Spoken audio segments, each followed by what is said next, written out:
Before we begin, I just want to say a heartfelt thank you to every single one of you. To everyone who subscribed, commented, shared, or simply spent time listening, I truly appreciate you.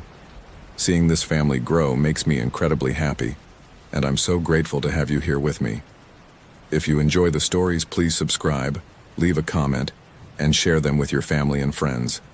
Thank you for being part of the Ranger Files. Now, turn off the lights, get comfortable, and let's open tonight's file. I'm the Ranger Files. On October 14th, 2018, while conducting a routine seasonal closure sweep along the northern boundary of the Monongahela National Forest in Randolph County, West Virginia, I recovered a standard Garmin GPS Map 64's unit, tucked inside a weather-sealed Pelican case that had been bolted to the concrete footing of an abandoned USGS stream gauging station near Shavers Fork. The unit had been wired directly to a heavy-duty marine battery housed inside the structure, pulling continuous power for what the internal diagnostic log indicated was a period of 11 straight months. When I extracted the memory card and processed the spatial data at the Cheat Mountain Ranger Station, the track log showed over 400 distinct, high-precision waypoints recorded between November 2017 and September 2018. Every single point was plotted in a perfect geometric spiral that expanded outward from a remote ridge near Otter Creek Wilderness, a mathematical pattern that crossed sheer cliffs, flooded ravines, and impassable briar thickets without a single deviation in speed, elevation, or direction. What disturbed me wasn't the geometry, or even the physical impossibility of a person walking those lines through the thickest mountain laurel in West Virginia at a constant rate of 3 miles per hour in pitch darkness. What terrified me was the timestamp on the final 60 waypoints. According to the unit's encrypted internal clock, those coordinates were actively being recorded, logged, and uploaded to the card 4 weeks after the man who owned that GPS unit, a 52-year-old hydrogeologist named Marcus Vance, had been found dead inside his locked truck 60 miles away in Elkins with no brain activity and his lungs full of silt. My name is Arthur Pendleton. I am 46 years old. I live in a quiet, dead-end neighborhood on the outskirts of Elkins, West Virginia. And for 16 years I worked as a backcountry forestry technician and law enforcement ranger for the United States Forest Service. I left the service in the spring of 2019. If you look up my personnel file, you'll see I took an early disability retirement due to chronic joint deterioration and sleep apnea, but that's just bureaucratic varnish applied to a situation nobody above my pay grade wanted to handle. I'm telling this story now because the weight of keeping it bottled up inside my own head has started to physically wear on me, and because I know that if I don't put it down somewhere in clear, unembellished terms, I'll spend whatever years I have left second-guessing my own memory. Back in the autumn of 2018, my primary assignment was overseeing the northern sectors of the Gauley and Cheat Potomac Ranger districts. It's rough, ancient country out there. People think of West Virginia as just rolling coal hills or scenic drives along the New River, but the high country around the Otter Creek Wilderness and the upper reaches of the Cheat River watershed is a different animal entirely. You're talking about elevation shifts from 1,800 feet up to nearly 4,000, steep-sided hollows choked with rhododendron so thick you couldn't throw a tennis ball through it, and soil that stays cold and black beneath the canopy, even in the middle of July. It's the kind of terrain where old timber roads from the 1920s simply dissolve into moss, and if a man takes 3 steps off a marked trail without a compass, he might as well be in the middle of the Pacific Ocean.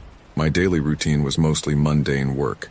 I checked timber sale boundaries, cleared downed red spruce across the multi-use trails, checked hunting permits during bow season, and occasionally ran search and rescue ops when some weekend camper from Pittsburgh got turned around after dark. I knew the district like the back of my hand. I knew where the mud stayed deep enough to swallow an ATV axle, where the cell service dropped out on Route 33, and which abandoned coal shafts still vented cool, sour-smelling air from the hillsides.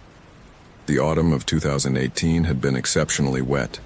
A series of stalled, low-pressure systems had dumped continuous freezing rain across the Allegheny Plateau for nearly 3 weeks straight.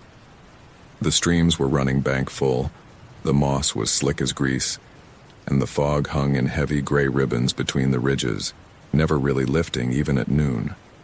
It was the kind of damp, bone-chilling cold that gets into your uniform and stays there no matter how high you crank the heater in your Ford F-250 service truck. The first incident occurred on a Tuesday afternoon, October 9th. I was parked at the Otter Creek trailhead off Corridor H, sitting in the cab of my truck with the engine idling, catching up on paperwork while waiting out a heavy squall. The truck radio clicked as the repeater on Bickle knob picked up a transmission from dispatch in Elkins. Unit 204, Elkins Dispatch. Check in. I picked up the mic, clicking the side button twice out of habit before speaking. 204, Pendleton. Go ahead, Elkins.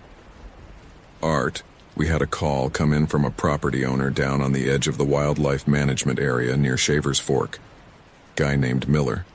He says he found a set of survey flags on his property line that don't belong there, and he claims someone's been messing with his game cameras. He sounded annoyed, but he mentioned seeing gear left down near the old USGS gauging hut. Can you take a look when you finish your loop? Copy that, Elkins, I said. I'm right up the road. I'll swing down by the gauging hut and see what's there. Out. I hung up the mic, threw the truck into gear, and pulled out onto the wet asphalt. The USGS hut was a tiny, rusted iron structure built back in the late 1930s to monitor water flow along Shaver's Fork. It had been decommissioned for decades, tucked away in a deep, narrow gorge about a mile off the main logging road. The only way down to it was an old, unmaintained access track that had turned into a chute of slick mud and crushed sandstone. When I parked at the pull-off and walked down the incline, the rain had backed off to a thin, cold mist. The river was roaring down in the gorge, brown and swollen with runoff. I found the gauging hut sitting on its concrete foundation above the high water line, surrounded by dripping hemlocks. Everything looked normal at first glance, just a corrugated steel box covered in green lichen and rusted along the seams. I walked around to the riverside of the structure, stepping over wet moss and rotting spruce needles. That's when I saw the first thing that didn't make sense. Bolted to the heavy concrete footing at the base of the hut was a brand new watertight Pelican case. It wasn't just sitting there. Someone had drilled 3-inch anchor bolts directly into the 40-year-old concrete to secure it. A heavy-gauge black rubber wire ran from the case through a newly drilled hole in the iron door of the hut and vanished into the dark interior. "Hello? Forest Service," I called out, my voice sounding flat against the roar of the water. Naturally, there was no answer. I reached for my duty belt, unholstered my heavy maglite, and approached the door. The padlocks that usually kept the hut secured had been cut cleanly away with bolt cutters, lying rusted in the weeds. I pushed the heavy iron door open. It groaned on its hinges. The inside of the hut was small, maybe 6 feet by 6 feet. It smelled of damp rust, old silt, and something sharp and metallic, like the ozone smell after a lightning strike. Sitting on the rotten floorboards was a massive commercial-grade marine battery. The black rubber wire from the outside Pelican case was spliced directly into the battery terminals with clean copper heavy-duty clamps. Next to the battery lay a small black notebook and a stainless steel water bottle. I stepped inside, careful not to disturb anything that might be evidence of illegal monitoring or land trespassing. I pulled out my digital camera, standard procedure for documenting unauthorized structures or equipment on federal land, and took 6 shots of the setup. Then I picked up the notebook. The pages were filled with handwriting. It wasn't the rambling, chaotic scrawl you usually find when you encounter squatters or backcountry weirdos. It was precise, technical, and organized like a lab journal. Every page had a date, a time, an altitude measurement down to the decimal point, and a frequency listing in megahertz.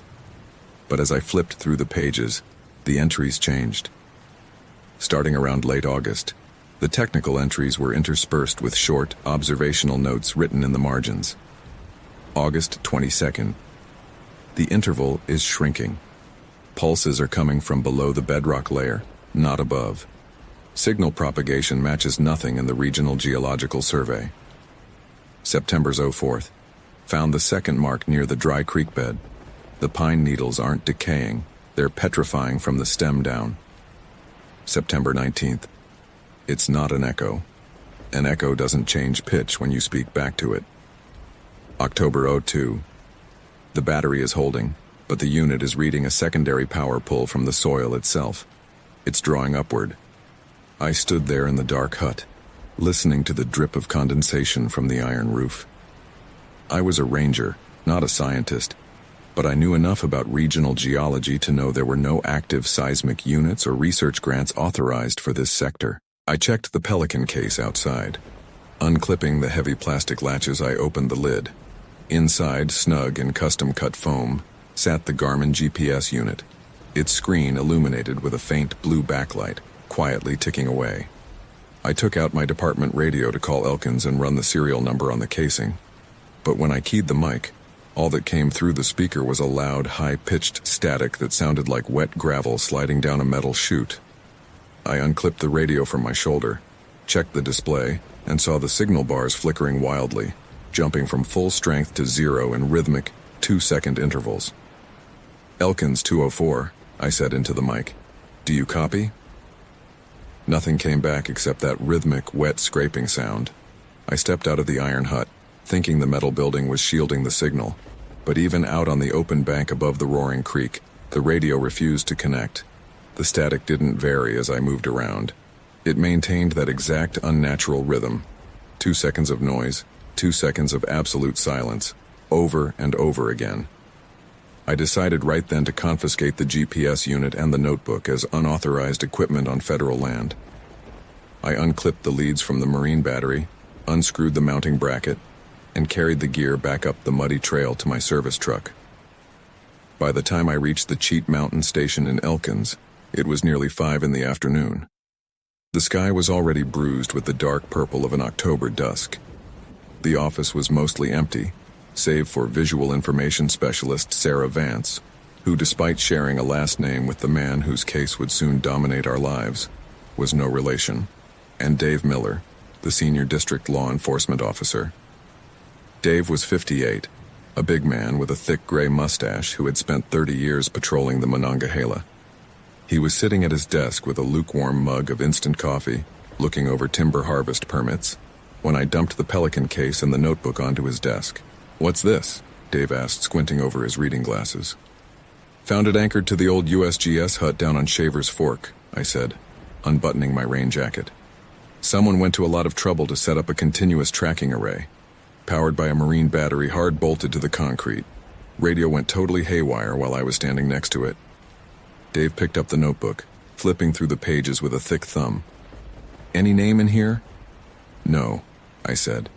"Just dates, coordinates, and some strange notes about signal pulses and petrified vegetation." I grabbed the GPS unit too.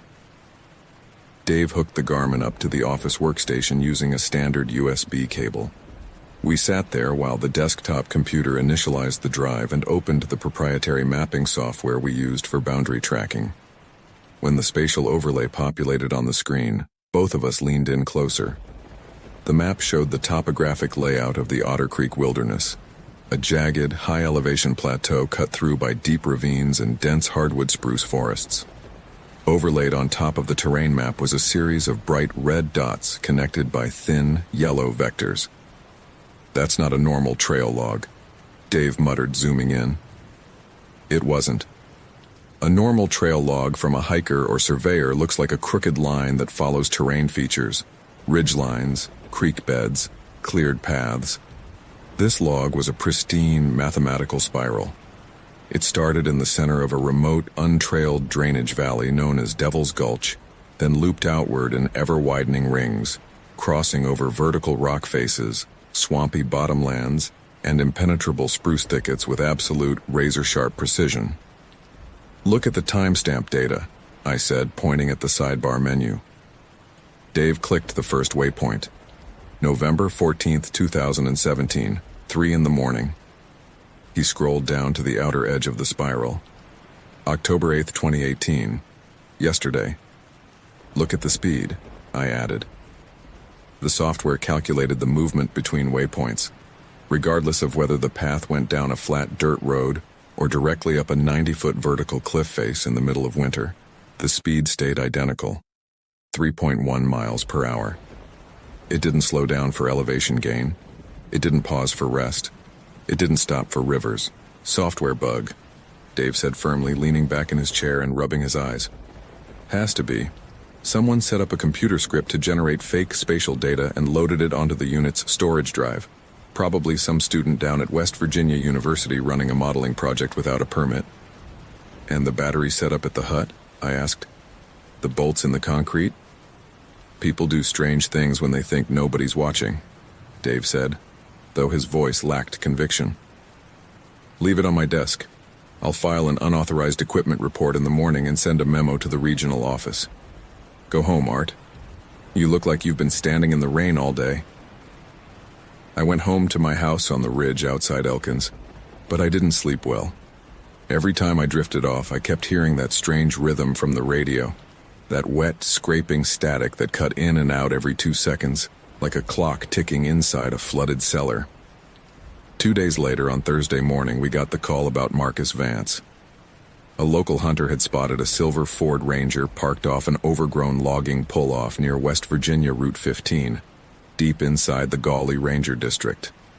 The truck had been sitting there for 3 days with its headlights left on until the battery died. When the state police checked the registration, it came back to Marcus Vance, a 52-year-old hydrogeologist who lived alone in a small rental house in town and occasionally did contract work for the State Department of Environmental Protection. Because the vehicle was parked right on the boundary between state land and the national forest, Dave and I drove out to assist the state police trooper, a young guy named Miller. When we arrived, the morning light was thin and gray, filtered through a heavy blanket of low-hanging fog. The silver Ford Ranger was tucked into a dense thicket of yellow birch and blackberry briars. The windows were completely fogged over from the inside, opaque with thick condensation. Trooper Miller was standing by his cruiser, shining a flashlight through the driver's side window. He turned as we walked up, his boots crunching on the wet gravel. "Doors are locked," Miller said, shaking his head. "I can't see much inside because of the moisture on the glass, but there's definitely someone sitting in the driver's seat. He hasn't moved since I pulled up." Dave took his heavy metal torch and tapped it gently against the glass. "Sir? Forest Service? Can you open the door?" There was no response. Dave looked at Miller, nodded, and pulled a lockout tool from his belt. It took him less than 30 seconds to slip the wedge into the door frame and pop the manual lock button. When the truck door opened, a smell came out of that cab that I will never forget for as long as I live. It wasn't the sweet, heavy stench of decay that usually fills a vehicle when someone dies in the woods. It smelled like the floor of a stagnant swamp. Heavy, anaerobic mud, rotting leaves, and cold, iron-rich water. Marcus Vance was sitting behind the wheel. His hands were placed neatly at the 10 and 2 positions on the steering wheel, his knuckles white and stiff. His eyes were wide open, staring straight ahead through the windshield into the gray mist. His skin had a strange, pale blue sheen to it, like the flesh of a fish that had been sitting on ice. There was no blood. There were no visible signs of trauma, no struggle, no suicide note on the dashboard. But what made Trooper Miller jump back with a curse was the victim's mouth. Vance's mouth was stretched wide open, fixed in a rigid, silent oval. The entire oral cavity, his throat, his tongue, the spaces around his teeth was completely packed with fine, dark river silt and tiny, compressed bits of black spruce needles. It was packed so tightly that you couldn't even see the back of his throat. "Jesus Christ," Miller breathed, taking 3 steps back into the wet grass, his hand resting on his service weapon out of sheer reflex. "What did he do? Did he swallow dirt?" Dave didn't answer right away. He pulled a pair of nitrile gloves from his pocket, slammed them on, and carefully touched Vance's neck, checking for a pulse he knew wasn't there. Then he shone his flashlight down at the floorboards. The driver's side floor mat was covered in a deep puddle of murky water, but the rest of the truck's interior, the passenger seat, the dashboard, the velvet seats, was bone dry. There was no water on the headliner, no water on the dashboard, and no sign that the vehicle had ever been submerged in a river or creek. "Get the coroner out here," Dave said quietly, his voice lower than usual. "And tell them to bring a transport unit. Don't touch anything in the bed." I walked around to the back of the Ford Ranger. The bed of the truck was covered by a hard fiberglass cap. I shone my flashlight through the rear window. Inside were several heavy plastic storage crates, a folded aluminum tripod, a pair of chest waders that were clean and dry, and a small yellow Pelican case identical to the one I had pulled off the USGS gauging hut 2 days earlier. I looked down at the ground surrounding the truck. The mud around the driver's side door was soft, rutted and wet from the continuous rain. But there was only one set of tracks leading to the vehicle, the tire marks where Vance had backed off the main logging road 3 days prior. There were no footprints leading up to the door. There were no footprints leading away. The heavy moss alongside the running board was completely undisturbed. It was as if Marcus Vance had driven his truck into the woods, locked the doors from the inside, rolled up every window, and then somehow allowed someone to fill his respiratory system with river mud until his lungs gave out. The official autopsy report came back 48 hours later, and it was the most confusing document I had ever read in my 16 years with the government. The medical examiner in Charleston ruled the cause of death as asphyxiation secondary to foreign material inhalation, specifically, fine alluvial sediment consistent with riverbed silt. There were no toxic substances in his blood, no head injuries, no struggle marks, and no signs of mechanical force. His body showed early signs of extreme hypothermia, yet his core temperature had stabilized at the time of death in a way the pathologist couldn't explain. The report noted, with obvious hesitation, that the pressure required to force that volume of dense mud into a conscious adult's airway without causing external facial trauma was physically impossible for a single human actor to achieve. They ultimately marked the manner of death as undetermined, pending further investigation. On Friday afternoon, Dave and I met in his small office at the station. The rain was still falling outside, heavy and steady, drumming against the aluminum gutters of the building. Dave had Marcus Vance's personal effects lying on a stainless steel tray on his desk. A leather wallet containing $80, a driver's license, a keychain with 3 brass keys, a wet flip phone that had suffered water damage, and a receipt from a hardware store in Elkins for 300 feet of steel cable and 2 heavy-duty masonry anchors. The state police are treating it as a strange suicide or an accidental drowning in a shallow creek, where he somehow panicked and got hauled back to his truck, Dave said, staring out the window at the misty tree line across the parking lot. They're going to close the file once the toxicology comes back completely clear. That doesn't make any sense, Dave, I said, leaning against the door frame. You saw his truck. The interior was dry. He was locked inside from the inside. And what about the GPS unit I found at Shaver's Fork? The serial numbers matched the registration papers in his glove box. That was his equipment. Dave reached into his desk drawer and pulled out the small black notebook I had retrieved from the gauging hut. He flipped to the last page, the entries written just days before Vance's body was found. I spent last night reading this, Dave said softly. Vance wasn't running a university project. He was doing independent environmental surveys on his own dime. Look at this entry from October 5th. He handed me the book.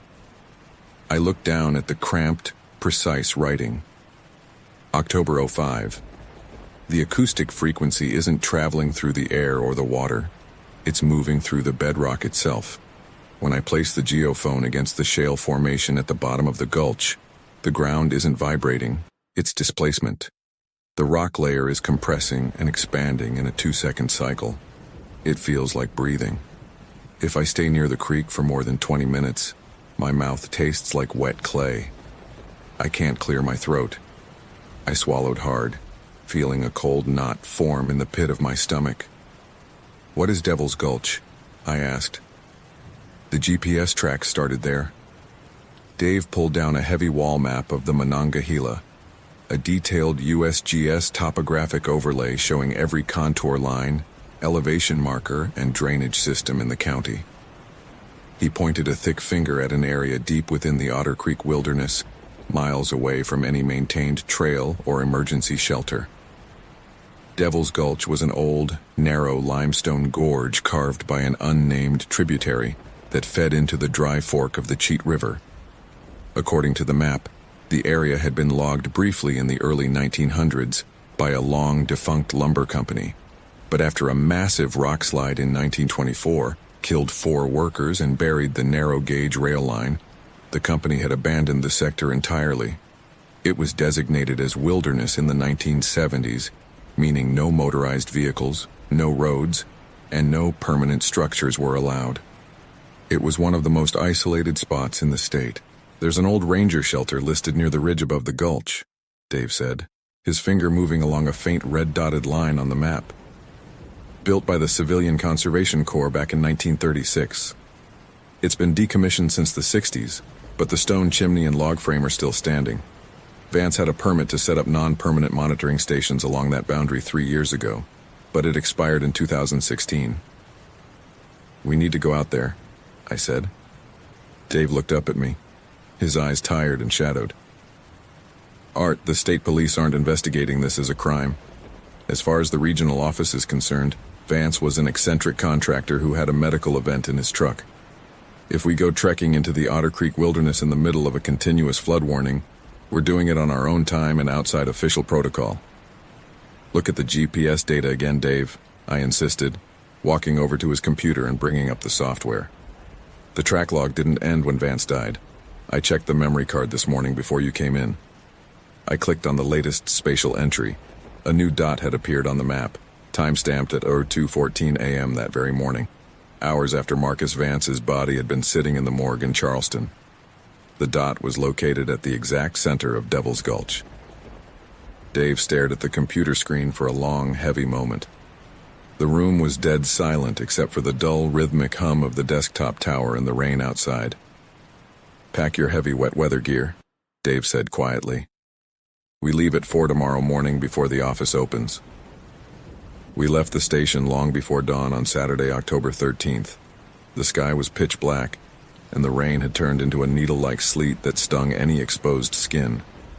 We took my personal 4-wheel drive Toyota Tacoma instead of the service trucks, driving south on Route 219 before turning off onto an unmarked gravel forestry road that climbed steeply into the mist-shrouded highlands of the Cheat Mountain Range.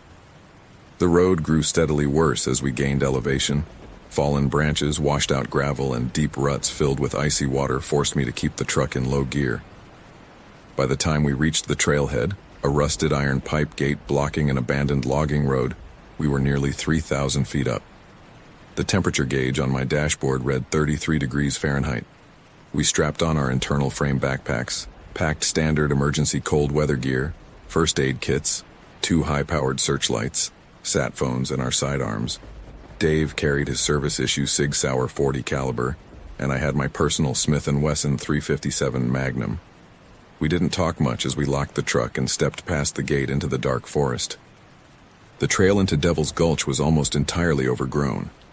Massive hemlocks and yellow birches arched overhead, their wet branches interlocking to form a continuous black roof that completely blocked what little morning light was trying to filter through the heavy cloud cover.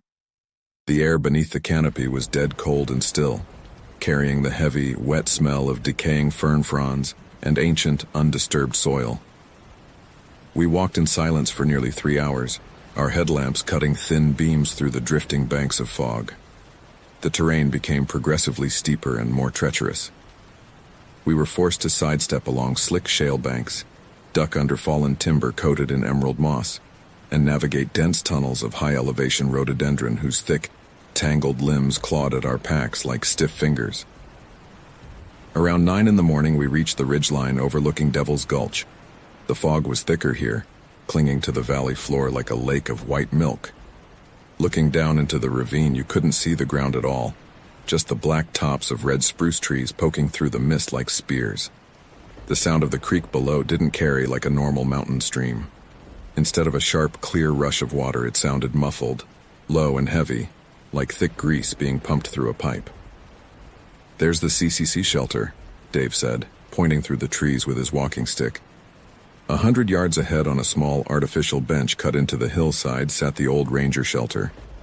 It was an impressive piece of stone and timber work from a bygone era, heavy hand-hewn oak logs resting on a foundation of native fieldstone, with a large stone chimney rising from the eastern wall. The cedar shingle roof had partially collapsed on one side, but the main structural frame was still intact.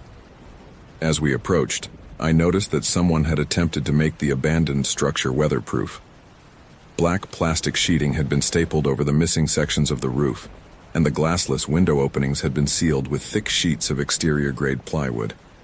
A heavy wooden door hanging on rusted iron hinges was pulled shut. Dave stepped up to the door, placing his hand on the butt of his pistol out of pure muscle memory. He knocked heavily 3 times. The sound was flat, swallowed almost instantly by the damp wood and foggy air. "Forest Service," Dave called out. "Anyone inside?" Silence. Dave reached out, took hold of the wooden iron latch, and pushed the door open. The shelter was pitch black inside. I unclipped my searchlight and swept the beam across the interior. The room was filled with equipment. A heavy wooden folding table sat in the center, covered in portable radio scanners, signal amplifiers, oscilloscope units, and several open field notebooks. A small portable kerosene heater sat in the corner, cold and unlit. Hanging from the rafters by thin copper wires were dozens of small, clear glass vials filled with murky brown water and tiny soil samples. Vance was living out here, I murmured, watching my breath plume in the beam of my light. "Look at the walls," Dave whispered. I swung the flashlight beam toward the far end of the shelter. The stone chimney had been cleared of soot and ash. Covered across every square inch of the stone surface, written in thick red surveyor's chalk, were thousands of tiny repeating numbers. They weren't math formulas or equations. They were coordinates, latitude and longitude entries over and over again, written in tight, meticulous rows that started at the mantelpiece and stretched all the way up to the collapsed ceiling rafters. I walked over to the table and examined the papers scattered across the timber surface. Among the clutter was a large topographical map of the Monongahela National Forest, pinned to the wood with 4 heavy surveyor's nails. In the center of the map, centered precisely over Devil's Gulch, someone had drawn a massive, multi-layered geometric spiral using red ink. The lines weren't random. They followed specific elevation contours, cutting across the terrain in expanding circles that mirrored the exact GPS data we had found on the Pelican case at Shaver's Fork. Pinned to the corner of the map was a single printed photograph. It was a black and white image taken with a high-resolution trail camera. The timestamp at the bottom read September 28, 2018, 03:12 a.m. The camera was pointed down into the bed of a dry creek bed, the very creek that ran through the bottom of Devil's Gulch. The image showed a dense wall of rhododendron and black spruce trees along the far bank. In the center of the frame, standing in the middle of the shallow water, was a figure. It wasn't a bear. It wasn't a man in a camouflage suit. It was a shape, tall, impossibly thin, and devoid of any distinct facial features or clothing. But what made my skin go cold was the texture of the figure. It didn't look like solid matter. In the grainy, infrared light of the trail camera, the entity looked as though it were constructed entirely of tightly packed flowing ribbons of water and dark river silt. The edges of the figure were blurred, perpetually shifting, as if the camera had captured a vertical column of liquid that had temporarily held the form of a man while moving upstream against the current. Directly in front of the figure, lying flat on a smooth river stone, was a standard surveyor's compass. The needle in the photograph was spinning so fast that it appeared as a completely solid, circular blur. "Dave?" I said, my voice barely a whisper. Dave stepped up beside me, shining his light onto the photograph.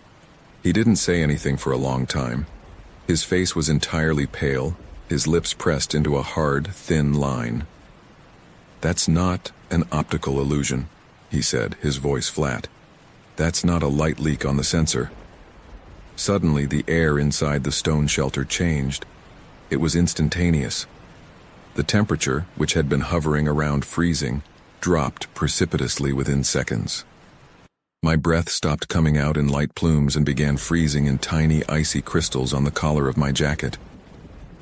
The smell of kerosene and dry wood vanished, replaced by that same suffocating, heavy stench of anaerobic marsh mud and iron-rich water that had filled Marcus Vance's Ford Ranger.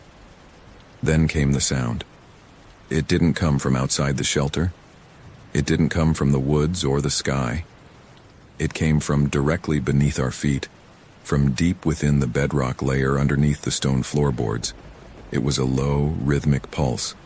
Thump, thump, thump, thump. It occurred at exact 2-second intervals. It wasn't loud, but it was so heavy, so low in frequency, that I felt it in my teeth, in my sternum, and in the soles of my heavy leather boots. The small glass vials hanging from the copper wire rafters began to sway, clicking gently against one another, in a delicate, terrifying rhythm. Click, click, click.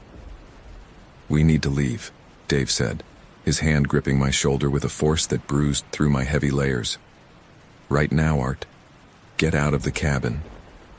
We turned and backed out of the door, keeping our searchlights fixed on the dark corners of the room.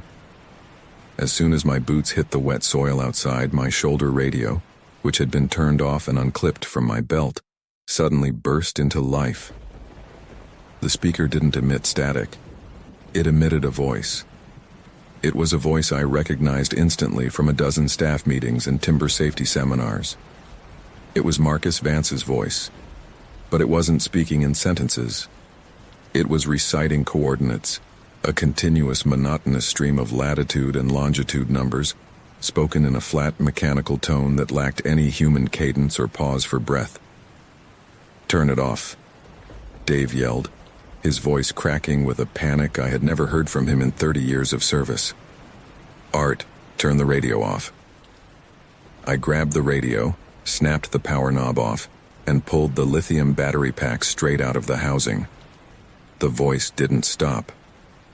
The numbers continued coming directly from the tiny internal speaker, clear and sharp, completely unpowered, echoing out into the silent, foggy forest. I threw the radio into the wet weeds. We ran. We didn't follow the overgrown logging path. We scrambled down the steep, shale-covered slope toward the creek bed, our heavy boots sliding in the loose mud, clutching at mountain laurel branches to keep from plunging headfirst into the ravine. The fog in the bottom of Devil's Gulch was so dense that my searchlight beam couldn't cut more than 5 feet ahead. It was like swimming through a sea of warm wool. The air was thick, heavy, and tasted strongly of wet silt and iron. Every breath I took felt heavy in my chest, as if my lungs were struggling to pull oxygen out of the damp atmosphere. As we reached the dry riverbed at the bottom of the gulch, the low frequency pulsing beneath the ground grew stronger. The smooth limestone cobbles on the creek floor were vibrating, not jumping but sliding back and forth in tiny 2-second increments, grinding against one another with a dry, metallic, rasped sound. "Art!" Dave shouted from 10 feet behind me. "Stop! Don't look down!" I stopped, turning my flashlight beam back toward him. Dave was standing in the middle of the dry creek bed. His legs were locked, his face twisted in sheer terror. The water in the creek wasn't flowing downstream. It was rising upward out of the gaps between the dry stones in thin, vertical ribbons, tiny columns of muddy water that defied gravity, rising 3, 4, 5 feet into the air, like slender liquid snakes before dissolving into the mist above. And sitting directly in the center of the dry stream channel, where the water ribbons were thickest, was the same yellow pelican case I had seen in the bed of Marcus Vance's truck 48 hours earlier. The latches were unclipped. The lid was wide open. Inside, sitting in its custom foam insert, the Garmin GPS unit was glowing bright blue in the fog. Its tiny digital screen was ticking through coordinates at an impossible speed, logging waypoints every microsecond. Standing directly over the box was the shape from the photograph. It had no face. It had no eyes. It was a tall, shifting mass of dark, suspended river silt and water that held the continuous trembling silhouette of a human being. It didn't turn to face us. It didn't make a sound. But as I stood there, paralyzed by a cold, primal horror that froze the blood in my veins, I felt a sudden, massive surge of pressure inside my own head. It felt as though someone had taken a heavy, wet sponge and pressed it directly against the inside of my skull. My eyes watered. My sinuses filled instantly with a thick, iron-tasting liquid. I dropped to my knees on the grinding river stones, coughing violently, spitting up bright red blood mixed with fine gray silt. Beside me, Dave fell to his side, clutching his throat, his body convulsing as he tried to pull air into his blocked lungs. "Get up," I screamed, or tried to scream. The sound that came out of my mouth was a wet, gurgling wheeze. I reached out, grabbed the strap of Dave's backpack, and hauled him upward with every ounce of strength I had left in my body. I didn't look back at the yellow box. I didn't look back at the figure in the creek. I simply pulled Dave by his collar, dragging him up the opposite bank of the gorge, clawing my way through the thickets of mountain laurel using my bare hands until my fingers were bleeding and raw. We didn't stop. We scrambled up the vertical shale slope, falling, sliding, rising again, pushed forward by a desperate animal instinct to escape that suffocating pressure in our chests. The low 2-second pulsing beneath the ground followed us all the way up the ridge, thumping against the bedrock like the heart of some vast, buried leviathan. But as we crest the top of the ridge and broke out onto the forestry trail leading back toward the truck, the pressure in my head suddenly snapped, like a rubber band breaking under too much tension. I fell forward onto the damp gravel of the logging road, gasping for air. Cold, clean rain hit my face. My lungs burned like fire, but the air came in clear and sharp. Beside me, Dave was lying on his back, vomiting dark, muddy water into the weeds, his entire frame shaking violently with dry heaves. We lay there on that wet gravel road for nearly an hour in the cold October rain, unable to speak, unable to move, listening to the quiet drip of water from the hemlock branches above. We never filed an official report about what happened in Devil's Gulch.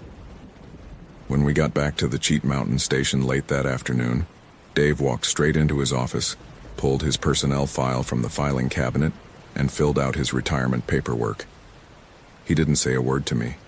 He didn't look me in the eye. He packed his personal belongings into a cardboard box, walked out to his personal truck, and drove away.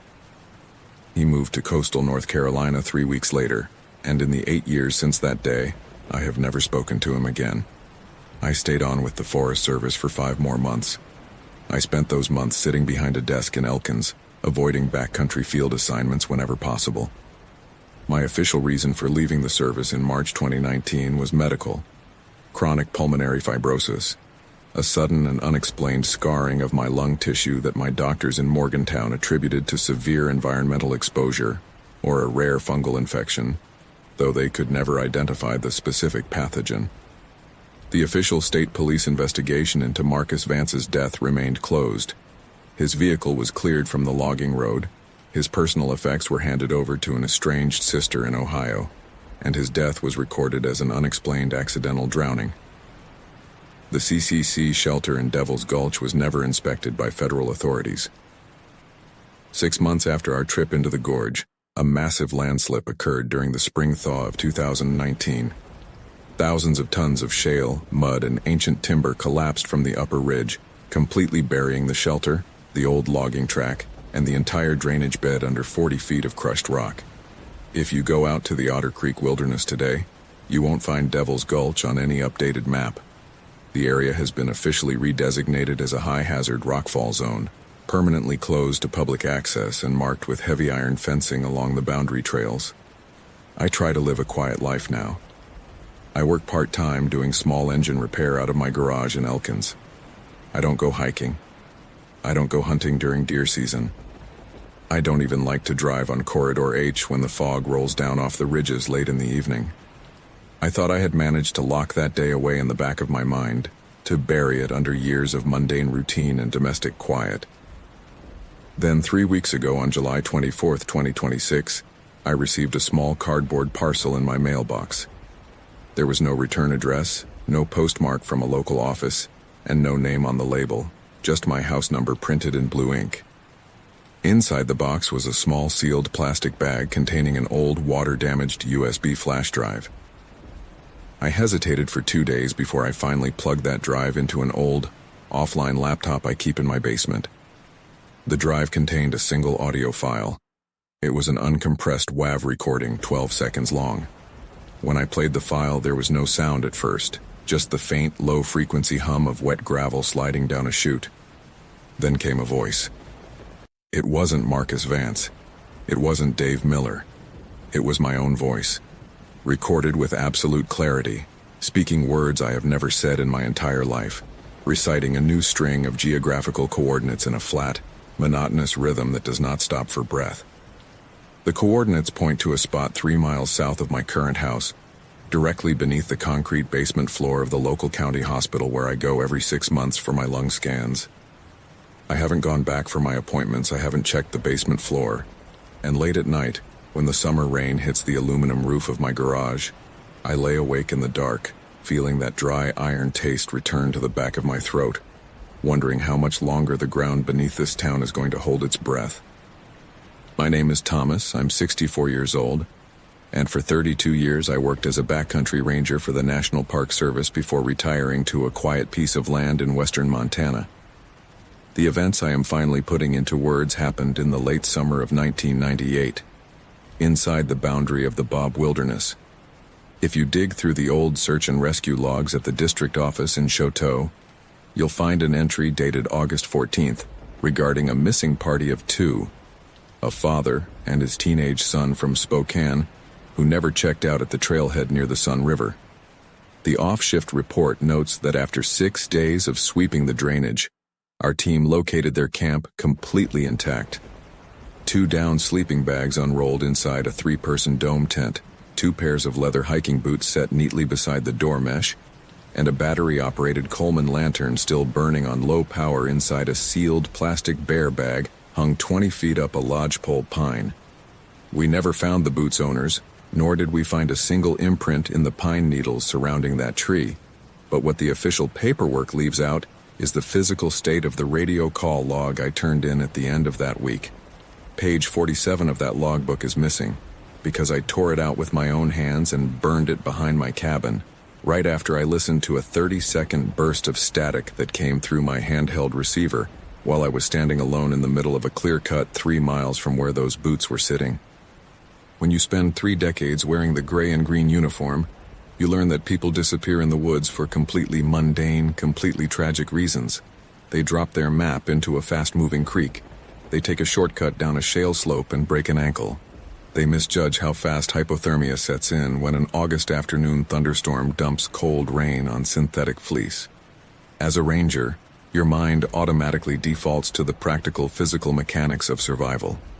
You look for broken branches, scuffed lichen, greasy food wrappers, or the distinct tear of nylon where someone brushed against a jagged larch limb in the dark. You don't think about things that don't leave tracks, because if you allowed yourself to entertain those thoughts, you would never be able to step out of the ranger station after sunset. Back in 1998, my primary assignment was the North Fork district of the Wilderness. It's rough, steep country characterized by heavy stands of Douglas fir, thick tangles of alder along the creek beds, and high limestone reefs that carve the horizon into jagged gray lines. My routine was predictable. I'd pack 3 days of rations into my external frame pack, saddle my mule, Barnaby, and ride out from the trailhead to clear blowdowns from the primary trails, check wilderness permits, and make sure campers were hanging their food properly to avoid drawing in grizzlies. It was lonely work, but it was the kind of loneliness that grounds a man. You hear the wind working through the treetops, the steady clop of hooves on packed dirt, and the crisp click of your own radio checking in with dispatch every evening at 1700 hours. The call about the Miller family came in on a Tuesday morning.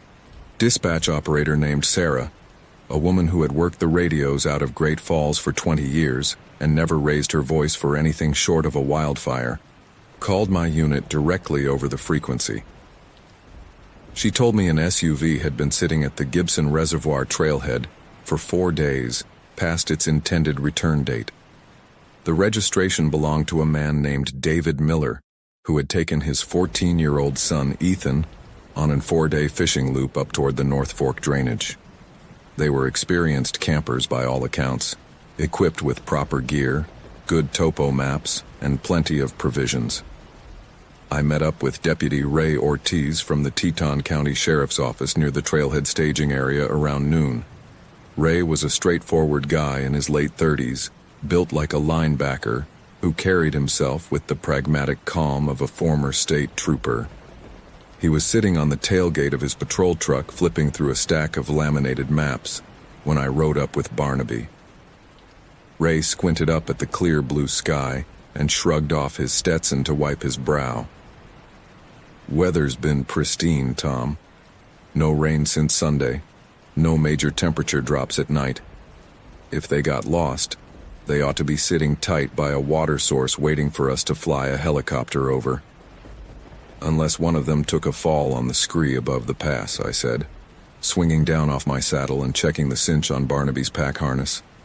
"That shale below the reef is treacherous if you lose your footing." "Yeah," Ray agreed, pulling a bottle of water from his cooler. "We've got a volunteer ground crew coming up from Choteau by 1600, but I figured you and I could take a preliminary pass up the lower trail along the river before the main line gets here." We set out on foot, leaving Ray's vehicle at the trailhead and leading Barnaby behind us. The air smelled strongly of hot pine pitch and dry dust, typical for mid-August in Montana.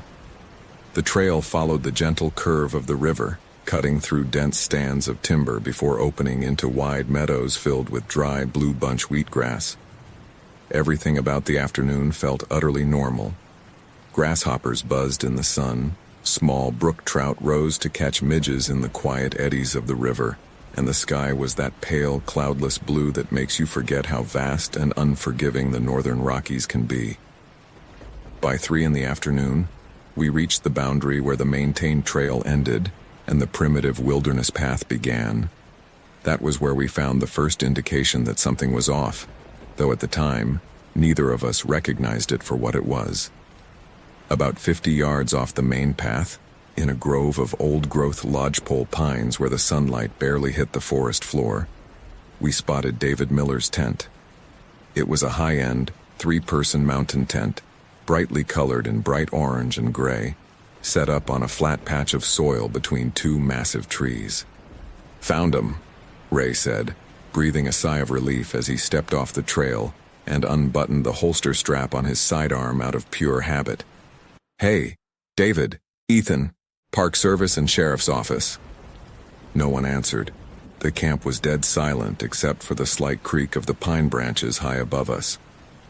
When we approached the tent, the first detail that struck me as odd was the organization. Usually when a camp is abandoned in a rush, say due to a bear encounter or a sudden medical emergency, you find scattered gear, overturned cookware, half-eaten food, or dropped flashlights. Here, everything was immaculate. The rainfly was pegged down with precision, stretched taut against non-existent wind. Ray knelt down and unzipped the front mesh door. He peered inside, then turned back to look at me with a bewildered expression. "Tom, look at this." I leaned over his shoulder. Inside, 2 down sleeping bags were laid out side by side, perfectly smooth with 2 small inflatable pillows placed at the head of each bag. At the foot of the sleeping bag sat 2 pairs of hiking boots, 1 pair of size 11 brown leather work boots, worn at the heels, and 1 pair of smaller, brand-new size 8 trail runners. Both pairs were set upright, parallel to each other, facing the tent opening. Inside each boot, a pair of clean wool socks was rolled neatly and tucked into the ankle cavity. "They walked out barefoot?" Ray asked, reaching in to touch the leather of the larger boots. "Why the hell would anyone step out of a tent into pine needles and sharp rock without their shoes?" "Maybe they heard something at night and stepped out in a hurry," I suggested, though even as I said it, the explanation felt hollow. If you step out of a tent in a hurry because you hear a bear or a strange noise, you don't take 30 seconds to pull off your socks, roll them into neat little balls, stuff them inside your boots, and align the footwear like a soldier's uniform in a barracks inspection. I stepped back from the tent and surveyed the ground. The forest floor here was covered in a thick layer of dry lodgepole needles, damp soil near the riverbank, and small patches of exposed gray clay. I got down on my hands and knees, searching for any trace of heel prints, bare toes, or scuffed earth. There was nothing. The needle cast was unbroken. It looked as though whoever had set up the tent had simply ceased to exist the moment their feet left the synthetic fabric of the floor mat. "Tom!" Ray called out from around the back of the lodgepole pine. He was pointing up into the canopy. I walked over and looked where he was pointing.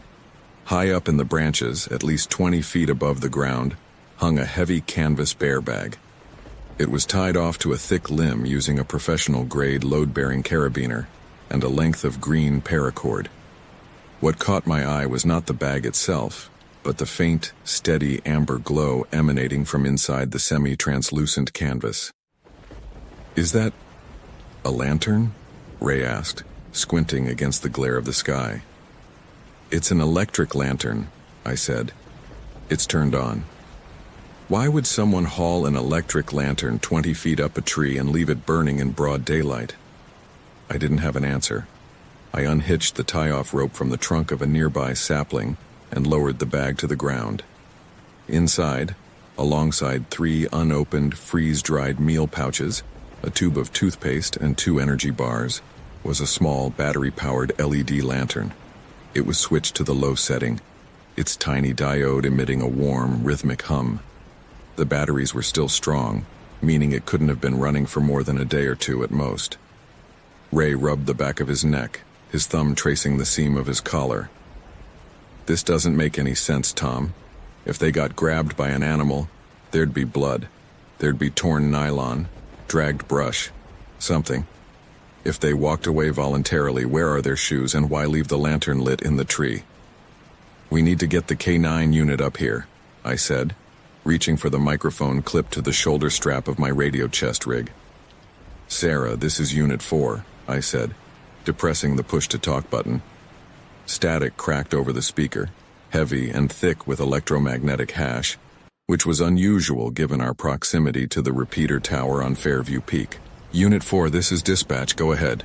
Sarah's voice came back, chopped up by white noise. "We located the Miller campsite at grid coordinates 794-213. Camp is intact, gear present, but both subjects are missing. No signs of struggle, but no tracks leaving the area. We need the dog handlers at this location as soon as possible." "Copy that, Unit 4. Dog team is currently 40 minutes out from the lower trailhead. Be advised, Weather Service is updating the afternoon forecast.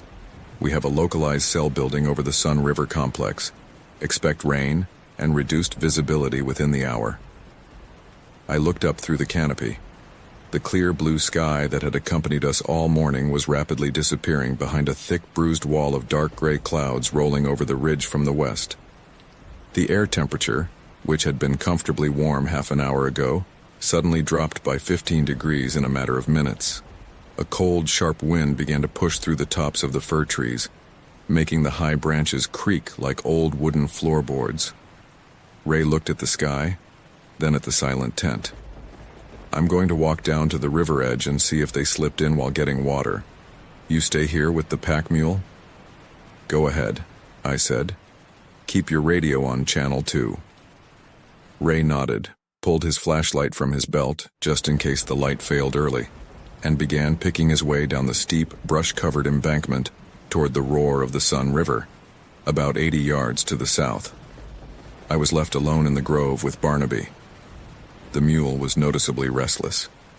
Normally Barnaby was as stone-faced as an old boulder. Nothing bothered him, not even the scent of black bears passing through camp. But now, he was shifting his weight constantly from hoof to hoof, his long ears pinned back flat against his neck, his nostrils flaring as he sniffed the cold air blowing down from the upper ridge. "Easy, boy," I murmured, reaching out to stroke his nose. His skin was trembling, a fine, muscular vibration running through his shoulders. I stepped back over to the tent to conduct a more thorough check of the occupant's personal items.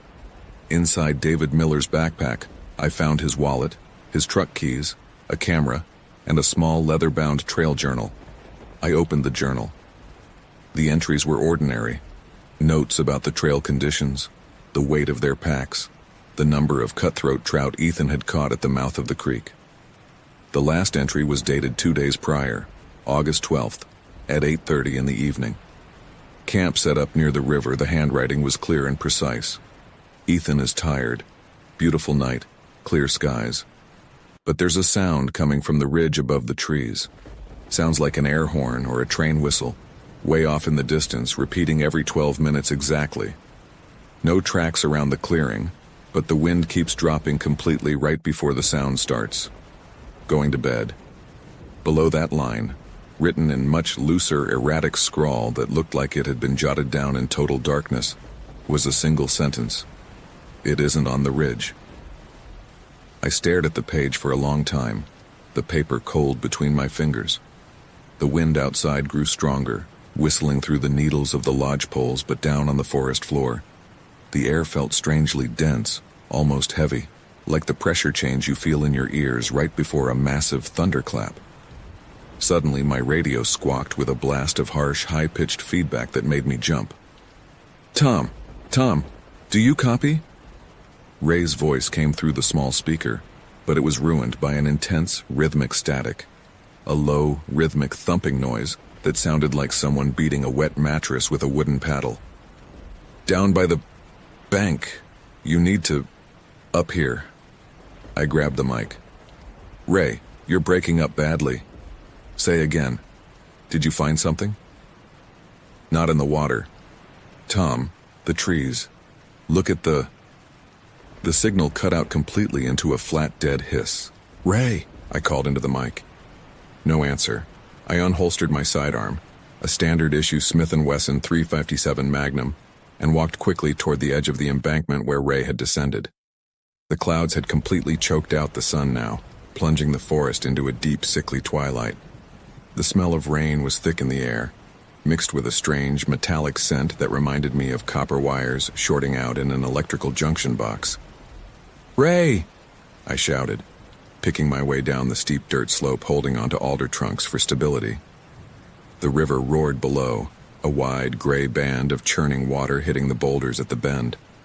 I reached the rocky gravel bar at the bottom. Ray wasn't there.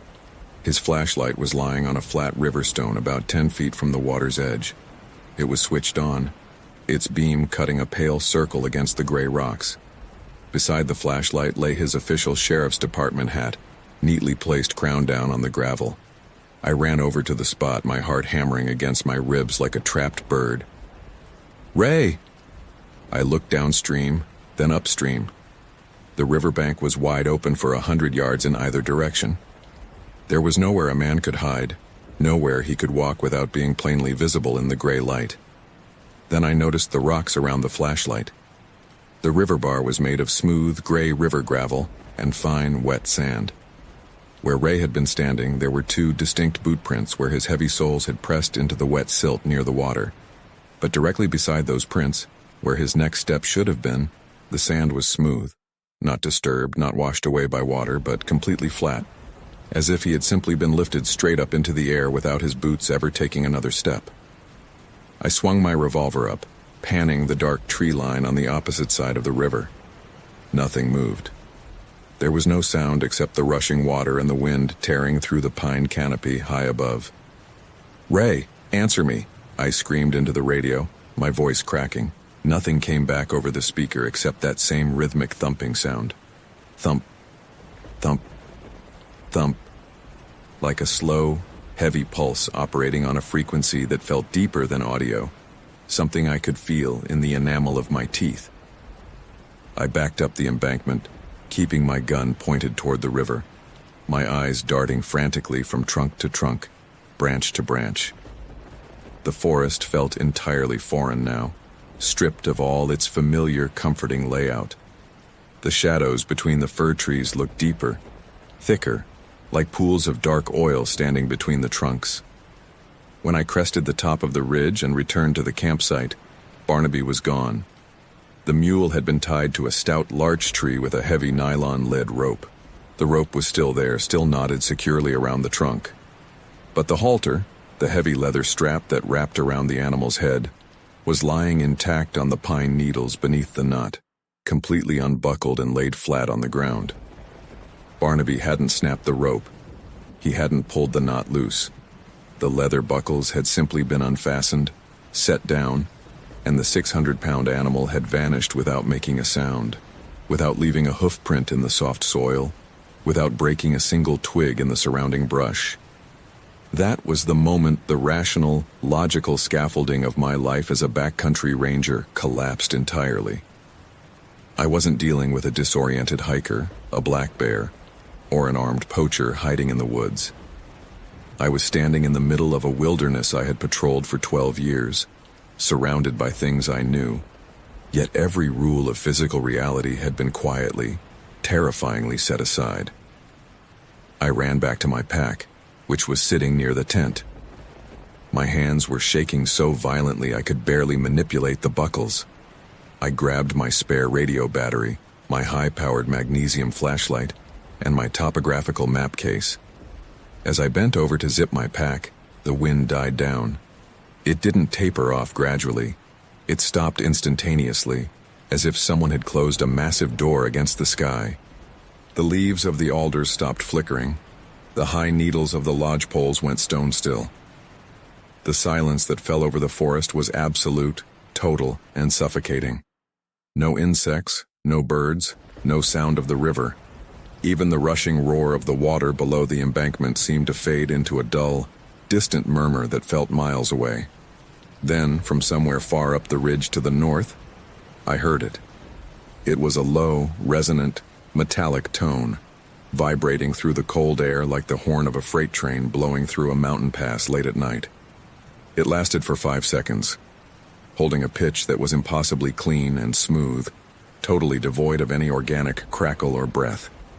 It echoed off the limestone reefs of the wilderness, repeating 3 times at exact 4-second intervals.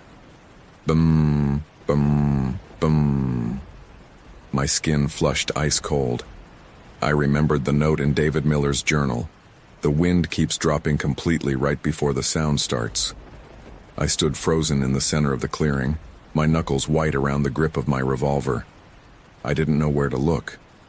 The sound hadn't come from a single direction. It had felt like it was coming from everywhere at once, vibrating out of the ground beneath my boots, out of the trunks of the lodgepole pines, out of the heavy gray clouds hanging overhead. I turned slowly in a circle, scanning the tree line. Nothing was there. Just the dark, motionless trunks of the firs, standing like iron bars in the gloom. Then my handheld radio, which was hanging from my chest harness, began to speak. It wasn't static this time.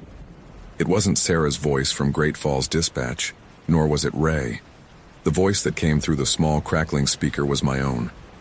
It was my voice, with my exact cadence, my distinct western Montana drawl, speaking words I had never said, in a flat, monotone delivery that sounded like a recording played at 90% speed. "Sarah, this is Unit 4, my voice said out of the radio, clear as a bell. "We located the Miller campsite. Grid coordinates, 794, 213. Camp is intact. Gear present. But both subjects are down by the river. Look at the trees." I grabbed the radio off my chest, my thumb slamming down on the talk button. "Who is this? Who is on this channel?" The radio didn't transmit. Instead, my own recorded voice immediately answered back through the speaker, repeating the exact sentence I had just uttered, word for word, with the exact same unnatural, flat pacing. "Who is this? Who is on this channel?" I threw the radio onto the ground as if it had turned into a burning coal. It rolled into the pine needles, its red transmit light flickering rapidly in the dark. I didn't wait for the dog team. I didn't wait for the search crew. I turned and ran south down the trail, abandoning my mule's gear, the tent, and the missing man's journal. I ran faster than I had ever run in my life, my heavy leather boots pounding against the dirt path, my breath coming in ragged, painful gasps that burned my throat. The forest on either side of the trail was a blur of dark green and gray, but as I ran, I realized with a horror that made my stomach churn that the silence was following me. Wherever I stepped, the natural noise of the woods ceased. No birds flushed from the brush as I sprinted past. No chipmunks chattered in the timber. There was only the sound of my own heavy boots hitting the dirt, and behind me, far enough back that I couldn't see it, but close enough that I could feel the displacement of the cold air.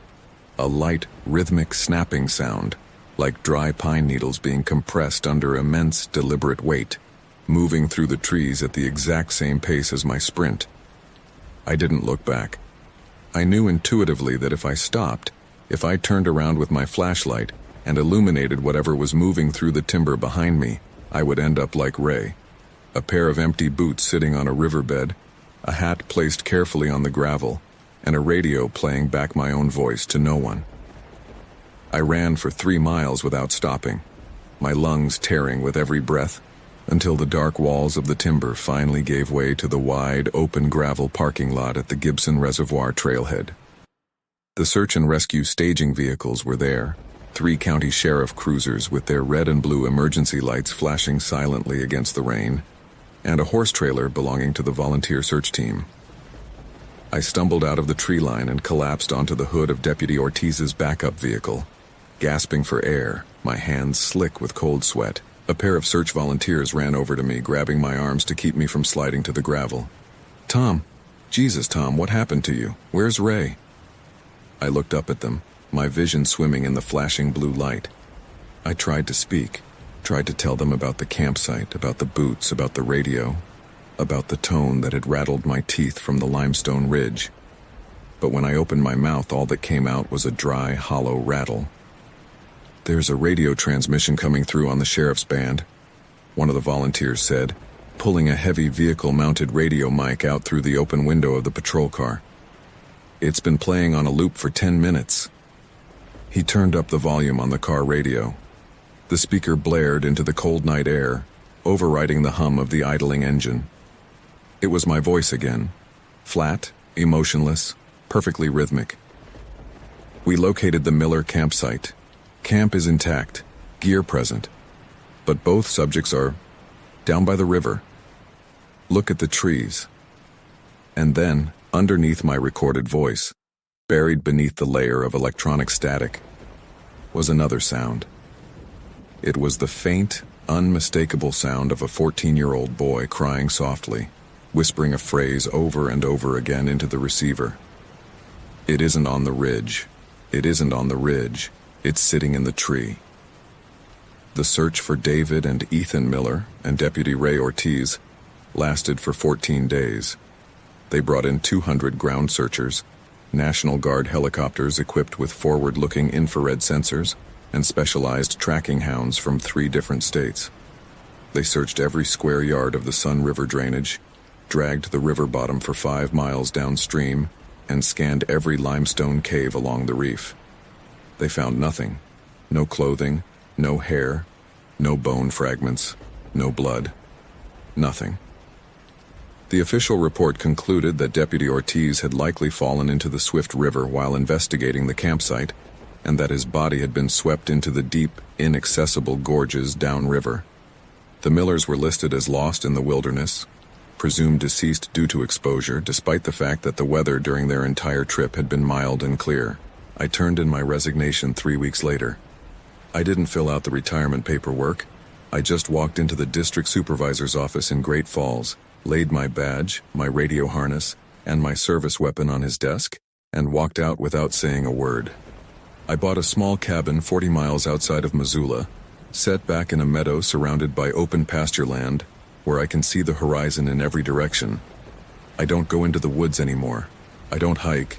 I don't hunt. I don't even camp on my own land. For 28 years, I have kept these details to myself. I told the county investigators that I lost my radio during the initial search, that I got disoriented in the storm, that I couldn't remember the exact sequence of events after reaching the riverbank. They accepted it because they wanted an answer that fit into a standard police file. But last week, something happened that made me realize I couldn't keep this hidden inside my head any longer. I was sitting on my front porch around 8 o'clock in the evening, watching the sun dip behind the western hills. The air was totally still, that quiet, beautiful lull that comes right before dark. My landline telephone rang inside the house. I don't get many calls, mostly local farm supply stores or the occasional wrong number. I walked into the kitchen and picked up the heavy plastic receiver. "Hello," I said. There was a long pause on the line. No dial tone, no background noise, just a thick, hollow silence that felt cold against my ear. Then, a voice spoke. It was Sarah's voice, the Great Falls dispatch operator who passed away from cancer back in 2008. Unit 4. Her voice came through the earpiece, crisp and clear, as if she were sitting in the dispatch room in Great Falls 30 years ago. Be advised, we have a localized cell building over the ridge. Expect reduced visibility. I stood frozen in the kitchen, the receiver pressed against my head, unable to breathe. Underneath her voice, faint and distant, I could hear the slow, rhythmic sound of a heavy horn blowing far away across a mountain range.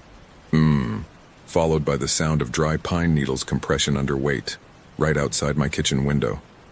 I hung up the phone. I haven't answered it since. I keep a loaded shotgun by my front door now, and every light in the house stays on from sunset until dawn.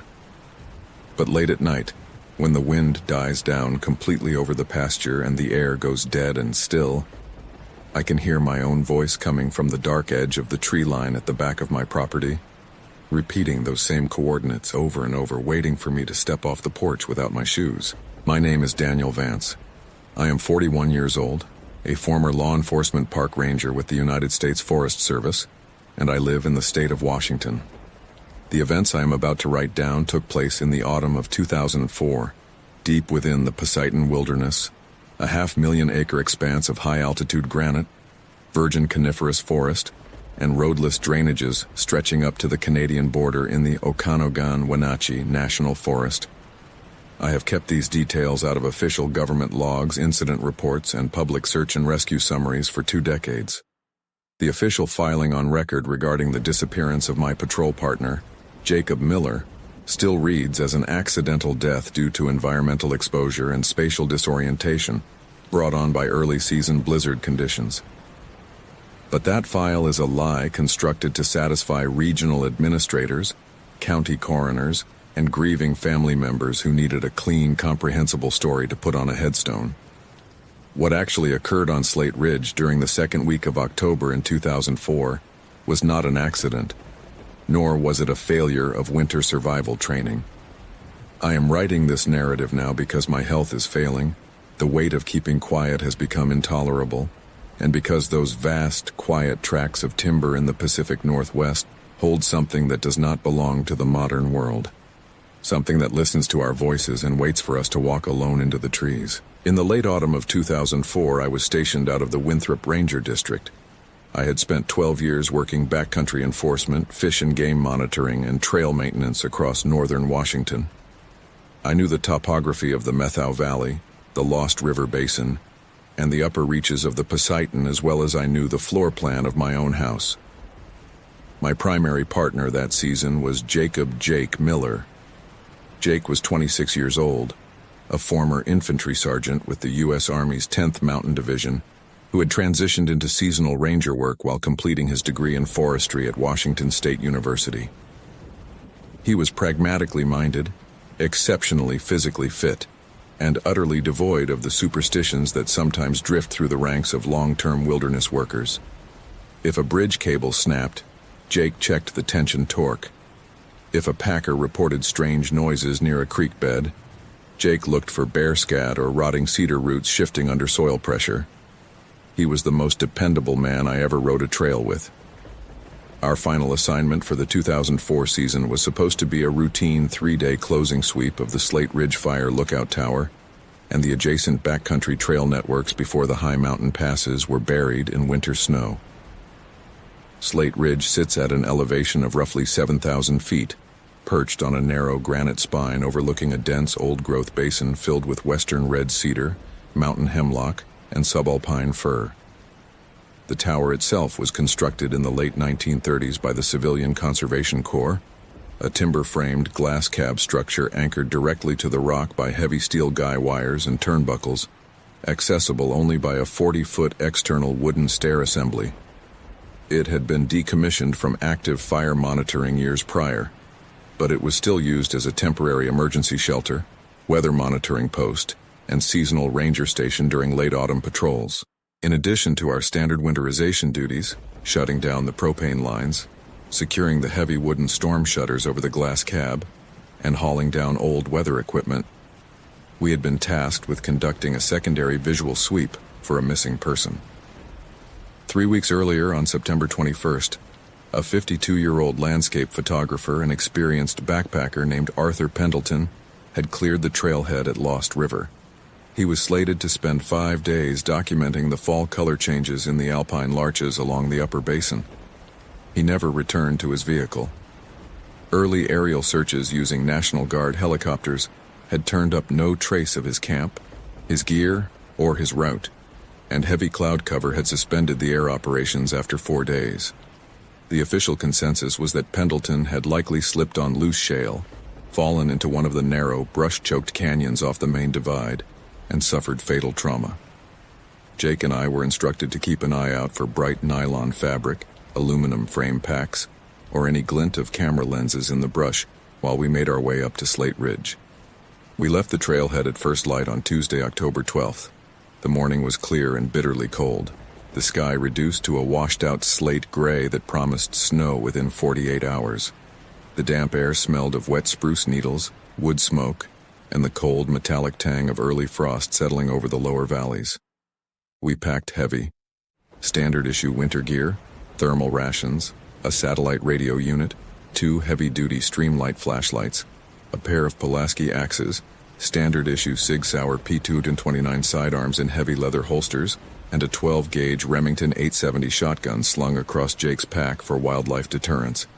The trail climbed steeply out of the river bottom, winding through dense, dark stands of hemlock where the sunlight barely touched the forest floor even at noon. For the first 4 miles, the hike was uneventful.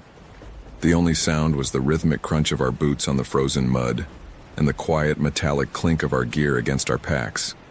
But as we crossed the 5,000-foot contour line, entering the transition zone where the hemlock gave way to twisted subalpine fir and granite outcroppings, I noticed a subtle change in the atmosphere. It wasn't something I could immediately define with instruments or log entries. It was a shift in the ambient weight of the woods. In the backcountry, there is always a baseline of noise, the constant chattering of Douglas squirrels, the rasping caw of gray jays following hikers for food scraps, the rustle of wind through the upper canopy, or the distant trickle of snowmelt runoff cutting through rock fractures. By mid-afternoon, all of that sound had evaporated. I stopped near a sharp turn in the switchback where the trail skirted a deep, brush-filled draw known locally as Iron Creek. Jake stopped 3 paces behind me, his breath puffing into small white clouds in the frosty air. He shifted his pack straps and wiped his brow with the back of a gloved hand. "What's up, Dan?" he asked, his voice cutting through the stillness with startling clarity. "Listen," I said quietly, turning my head toward the canyon below. Jake stood silent for a few seconds, leaning slightly to tilt his left ear toward the trees. He frowned, his brow furrowing beneath his knitted green watch cap. Wind died down. "It's not just the wind, Jake. Where are the jays?" Usually, as soon as a pair of hikers stops anywhere in the Pasayten, 3 or 4 camp robbers drop down into the lower branches to investigate. But the branches around us were motionless. There were no chickadees in the brush, no woodpeckers drilling into dead snags, no ground squirrels scurrying through the dry bearberry carpet. The forest surrounding us felt vacuum-sealed, heavy, and totally inert. "Probably hunkering down for the front moving in," Jake said, though his eyes drifted slowly across the dense tree line to our left. "Barometric pressure drops. Animals go quiet. You know how it is." "Yeah," I replied, though I had been in these mountains during dozens of pre-blizzard pressure drops, and I had never felt a silence this absolute. It felt artificial, like being inside a carpeted room with the door shut. "Let me grab a drink of water." I unlatched my canteen, taking a slow sip. As I stepped back toward the center of the trail, a distinct sound echoed through the timber from high up the ridge above us. Crack. Crack. It was 2 sharp, heavy strikes against solid wood. It wasn't the brittle snap of a dead branch breaking under weight or the sharp metallic snap of a dry pine cone dropping onto rock. It was a dense, hollow impact, like a heavy wooden mallet or a thick hardwood club being swung full force against the trunk of a living cedar.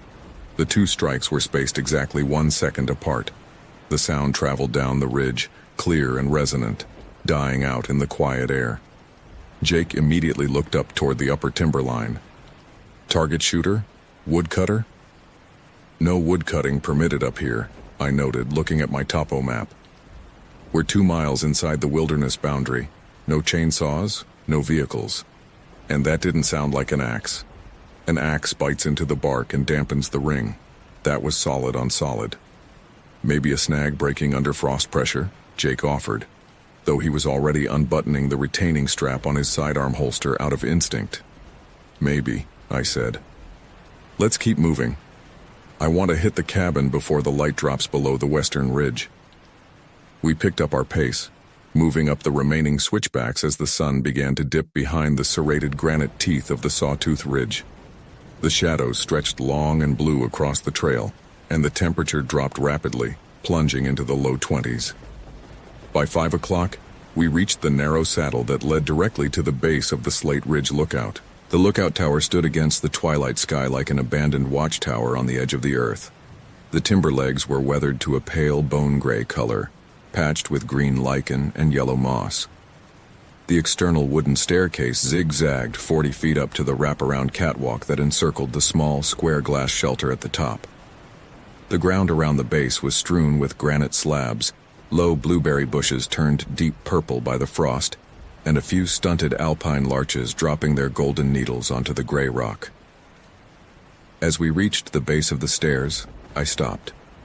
Resting near the bottom timber support structure, half concealed beneath a fallen branch of mountain hemlock, was a large, internal frame backpack made of dark blue Cordura nylon. Jake saw it a second after I did. He dropped his heavy load onto a rock and walked over, carefully lifting the hemlock branch away with his gloved hand. "Dan," Jake said, his voice dropping an octave. "Look at this." I knelt beside him. The pack was leaning upright against the wooden support pillar, perfectly intact. It was covered in a thin dusting of dirt and dry larch needles, but it hadn't been shredded by bears, chewed by marmots, or scattered by scavengers. Printed in white stencil on the upper flap of the pack were the initials AP. "It's Pendleton's," I said, pointing my flashlight beam at the pack. "This is Arthur Pendleton's rig." We carefully opened the main compartment. Inside were standard camping supplies, a lightweight down sleeping bag and a compression sack, a compact canister stove, dehydrated food pouches, extra wool socks, an expensive Leica 35mm camera, 4 rolls of unexposed film, and a weather-resistant field journal. Everything was neatly packed and completely dry. "Where are his boots?" Jake muttered, shining his light into the lower compartment. If he got caught in a storm, why would he drop his pack right here at the base of the lookout and not bring it upstairs? "And why is his radio still in the top pocket?" I added, pulling out an unpowered handheld VHF unit. The battery was cold, but when I snapped it into my spare pack unit, it clicked on. He had comms. He was 40 feet from a sheltered cabin with a wood stove and an emergency food cache. Jake stood up, turning his flashlight toward the open wooden staircase leading up into the gloom of the catwalk. Maybe he was up in the cab when he got sick or injured. Maybe he went down to get water, collapsed, or... His voice trailed off as he swept his light beam along the step treads. The steps were coated in a fine layer of frozen frost and mountain dust. There were no footprints, no heavy boot lug patterns, no drag marks, no blood drips, nothing. "Let me check the cab," I said, unholstering my flashlight and starting up the wooden stairs. The timbers creaked under my weight, the metal brace rods groaning softly as the rising wind hit the side of the structure. When I reached the top of the stairs, I found the wooden entry door to the catwalk slightly ajar. It wasn't latched. The wind was slowly nudging it back and forth against the wooden frame, producing a dull, rhythmic tapping sound. Thump. Thump, thump. I stepped onto the narrow wooden catwalk, my boots crunching on the frost, and pushed open the heavy oak door leading into the cabin cab. The interior smelled of old cedar, dry dust, rust, and the faint, bitter scent of paraffin wax.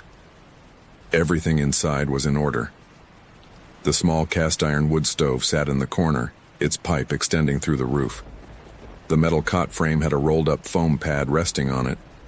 The map table in the center held an old azimuth circle, a dry logbook, and an empty brass lamp. There were no signs of a struggle. No clothes scattered, no shattered glass, no emergency signals written on the dust of the table.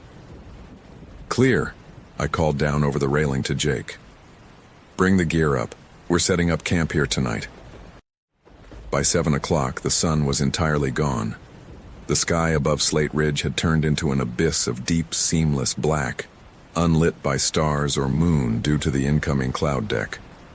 The wind had picked up, whistling sharp and high through the steel guy wires anchored into the granite rock beneath us. We lit the small propane heater we had hauled up, pulled down the storm shutters on the northern and western faces of the cabin to block the wind, and set our sleeping bags out on the wooden floorboards.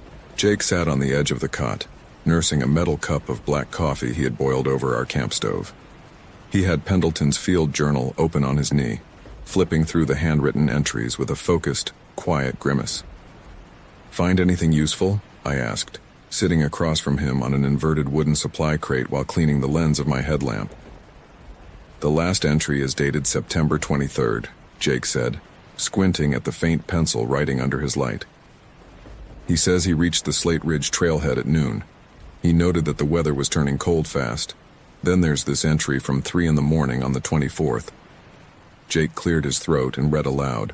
03:15 a.m., awakened by heavy knocking down near the rockfall. Thought it was a bear hitting dead logs, but it came in pairs. 2 hits, then silence, then 2 hits closer to the trail. Stopped at the base of the ridge. I can hear someone breathing near the staircase, but when I call out, nothing answers. I check the stairs with my flash, nobody there. But the trees below look wrong. They're not moving with the wind." Jake paused, looking up from the yellowed pages. "That's it. That's where the entries stop. The rest of the pages are blank. No mention of an injury? No mention of running out of supplies or turning back?" "None," Jake said. He closed the book and set it carefully on the map table beside Pendleton's Leica camera. "It doesn't make sense, Dan. If a man gets scared or spooked by an animal at night, he stays inside the cab where it's dry and defensible. He doesn't drop his pack at the bottom of the stairs, leave his camera and radio, unlace his boots and walk off into the timber in sub-zero weather." "Unless he didn't walk off," I said, looking toward the dark glass panes on the southern face of the cab that were still exposed to the night air.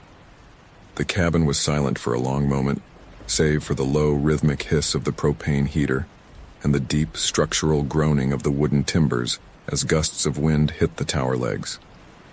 At 8:45, I was sitting on my pad rechecking our emergency satellite beacon when I heard it. It wasn't a sound from inside the cabin. It came from outside, on the exterior wooden catwalk. Step, step, step. It was the distinct, heavy sound of weight shifting across frost-covered wooden planks. It moved slowly, deliberately, starting near the northwestern corner of the tower where the stair landing met the catwalk, and edging around toward the closed wooden entry door. Jake froze. His hand went instantly to the stock of the Remington shotgun resting beside his pack. He caught my eye, his face hardening, his mouth forming a thin, tight line. I raised my index finger to my lips, signaling for absolute silence. I slowly slid my Sig Sauer out of its leather holster, holding the heavy steel frame close to my chest as I stood up off the floorboards. The footsteps stopped right outside the heavy oak door. There was no knocking, no handle turning, no heavy breathing of a winded climber who had just scaled 40 feet of stairs in the freezing dark. Just a dense, suffocating silence that seemed to press through the wood into the cabin. I took 3 slow, silent strides across the cab floor, my boots making no sound on the wood. I reached out with my left hand, gripped the cold iron latch of the entry door, and yanked it inward while leveling my handgun into the darkness. "Forest Service, hold it!" I shouted. The beam of my headlamp sliced through the frigid night air, illuminating the catwalk, the wooden handrail, and the empty space beyond. There was no one there. The thin layer of white frost covering the wooden planks of the catwalk was completely undisturbed. There were no boot tracks, no heel drag marks, no prints of any kind. The air was empty, bitterly cold, and smelling faintly of turned soil and old, wet spruce bark. Jake stepped out onto the catwalk behind me, the shotgun raised to his shoulder, sweeping the tactical light attached to his barrel along the perimeter railing. "Nothing," he whispered, his breath clouding in the white light. "How could there be nothing? We both heard it, Dan." That was 40 feet off the ground. I didn't answer. I leaned over the wooden top rail of the catwalk, aiming my beam straight down into the black abyss surrounding the timber support legs of the tower. The ground 40 feet below was a dark maze of gray granite boulders and low blueberry brush. The light beam hit nothing but empty rock and frozen earth. Then I saw the handrail. Directly in front of where I was standing on the top surface of the horizontal wooden safety rail, the thick coating of white frost had been cleared away in two distinct symmetrical spots. They were smooth, clear ovals, roughly 4 inches wide, spaced about 2 feet apart, exactly where a tall man would rest his hands or palms if he were leaning over the rail to look directly into the cabin glass. The frost in those two ovals had not been rubbed or scraped off by a glove. It had been melted, clean down to the bare, dry gray wood beneath, as if two incredibly hot, heavy weights had been rested there for a few seconds before we opened the door. "Jake," I murmured, pointing my light at the handrail. "Look at this." Jake stepped closer, lowering his shotgun slightly. He stared at the two bare, melted ovals on the frozen rail. He reached out a gloved finger to touch the wood, then pulled his hand back quickly as if he had touched a hot stovepipe.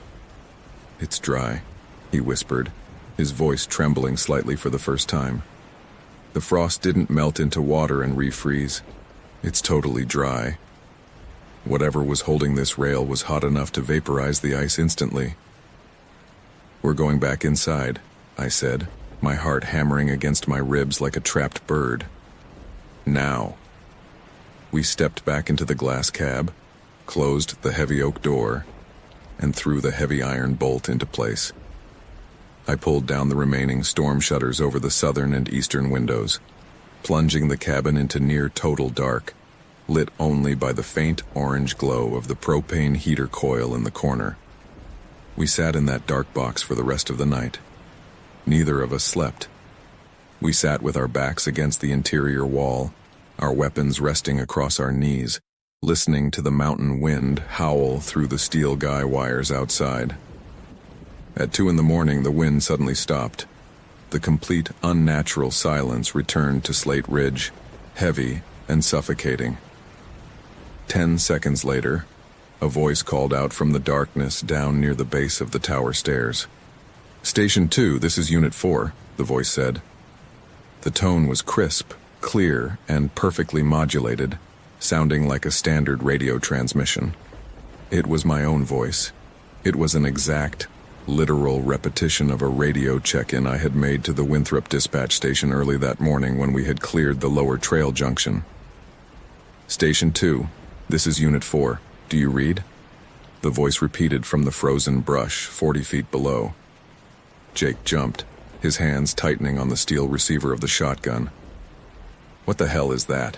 he hissed, his eyes wide in the dim orange light. "Dan, that's you. That's your voice."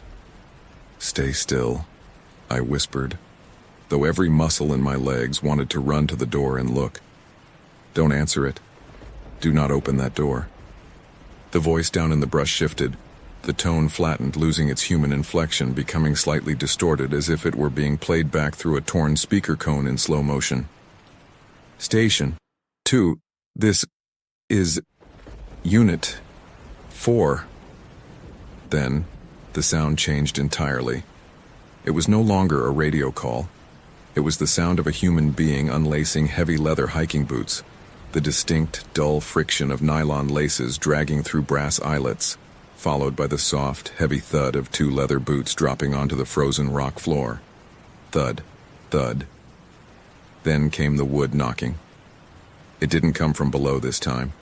It came from directly beneath our floorboards, from the narrow 2-foot dead space crawl gap between the cabin floor and the top support timbers of the catwalk frame. Crack. Crack. Two heavy, hollow strikes against the floor timbers directly beneath the spot where Jake was sitting. The entire cabin floor vibrated under our feet, sending a shockwave up through my spine. Jake scrambled backward away from the floorboards, knocking his metal coffee cup off the table. It clattered loudly across the floor, the sound harsh and terrifying in the tight room. "It's under the floor!" Jake yelled, aiming his shotgun down at the wooden planks beneath his boots. "Dan, it's under the cabin. Don't shoot!" I lunged across the floor and grabbed the barrel of his shotgun, forcing it down toward the floorboards. "If you discharge that in here, you'll blow through the propane line or hit a timber support. Hold your fire." "What is it?" Jake was breathing hard, his chest heaving under his heavy wool jacket, his eyes fixed on the gap beneath the map table. "What is out there, Dan?" "I don't know," I said, my teeth chattering from a combination of cold and pure, unadulterated terror. "Just keep your weapon up and watch the trapdoor." The knocking didn't repeat. For the next 4 hours, nothing moved under the floor, nothing walked on the catwalk, and no more voices came from the dark brush below. We sat side by side in the freezing cabin, watching the cracks in the wooden shutters as the long black night slowly gave way to the pale, sickly gray light of dawn. By 7 o'clock on Wednesday morning, a heavy dark cloud bank had descended over Slate Ridge, cutting visibility down to less than 30 yards.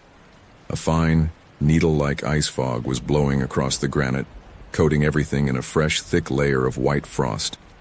The air was bitterly cold, dropping to 12 degrees Fahrenheit. Jake was standing by the map table, his face pale, his eyes sunken and bloodshot from sleep deprivation. His usual calm, professional composure had completely evaporated, replaced by a tense, volatile energy. "We're packing up," Jake said, his voice flat and hard. "We're leaving the shutters half-latched, we're taking Pendleton's pack, and we're hiking out down the south trail to the valley. We are not staying up here another night." "Jake, look at the weather," I said, pointing toward the window.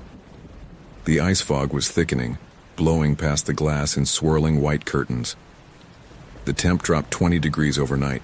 If that front stalls over the pass, visibility on the open ridge will be 0. If we lose the trail on the shale slope, we'll walk right off the drop-off into Iron Creek."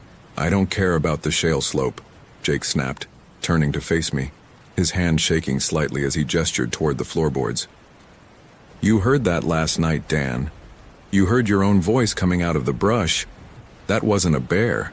That wasn't some lost hunter. Whatever made those marks on the railing was under our feet while we were sleeping." "We stick to safety protocol," I said firmly, leaning over the table to look him in the eye. "We don't navigate the upper knife-edge ridge in 0 visibility fog during an active cold front. We wait until noon. If the fog lifts enough to spot the cairns on the switchbacks, we pack out. If it doesn't, we wait for the district sweep team to check our check-in time." Jake stared at me for a long moment, his chest expanding and contracting as he fought for control. Finally, he spat on the floorboards and turned toward his pack. "Fine, noon. But I'm going down to the base of the tower to secure Pendleton's gear and check the radio repeater unit. The signal was blocked last night. If I can reset the antenna on the lower rock shelf, we might get a call through to Winthrop." "We go together," I said. "No," Jake said, slinging his shotgun over his shoulder. "It's 30 feet from the bottom of the stairs. You stay here, keep the heater lit, and monitor the satellite unit. I'll be back up in 10 minutes. Before I could argue, he unlatched the heavy oak door, stepped out onto the catwalk, and began descending the wooden stairs into the swirling white fog below. I stood on the catwalk, leaning over the railing, watching his dark blue parka disappear into the thick veil of ice fog. The sound of his boots on the frost-covered wooden steps was loud and rhythmic. Clack, clack, clack, fading as he reached the lower landing. "Jake," I called down through the fog. "You hit the bottom?" "Yeah."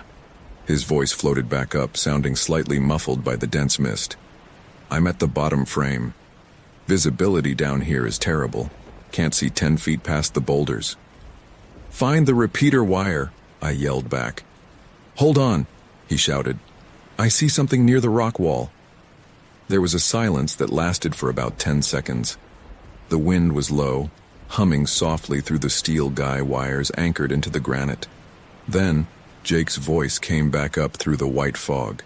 It didn't sound panicked. It sounded strange, flat, and distantly confused. "Dan?" he called out.